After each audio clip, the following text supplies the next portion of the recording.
Assalamu alaikum everyone. Hope you are well and doing great with my channel. আজকের এই ভিডিওতে আমি আপনাদের সাথে শেয়ার করব একটি অ্যাডভান্স ইংলিশ স্ট্রাকচার। সো ভিডিওটি না টেনে শেষ অবধি দেখুন। এটা পরিষ্কার যে তারা জিতবে। এটা পরিষ্কার যে তারা ফিরে আসবে। এটা পরিষ্কার যে সে তোমাকে পছন্দ করে। এটা পরিষ্কার যে বাংলাদেশ ম্যাচটি হারবে। এই প্রতিটা বাক্যে যে জিনিসটা কমন আমরা দেখতে পাচ্ছি সেটা হলো এটা পরিষ্কার যে। সো যখন আমরা কোনো সেন্টেন্সে এই ধরনের বাক্যটি দেখতে পাবো সেক্ষেত্রে আমাদের ব্যবহার করতে হবে ইটস ক্লিয়ার দ্যাট। এই টাইপের বাক্যগুলোকে ইংলিশে বলতে হলে সেন্টেন্স স্ট্রাকচারটি হবে it's clear that plus sentence. চলুন তাহলে এই স্ট্রাকচারটি দিয়ে এক্সাম্পলগুলি দেখা যাক। এটা পরিষ্কার যে তারা জিতবে।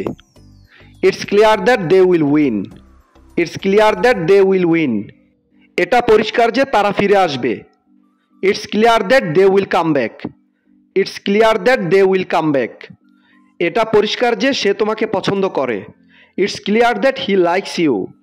It's clear that he likes you. এটা পরিষ্কার যে বাংলাদেশ ম্যাচটি হারবে।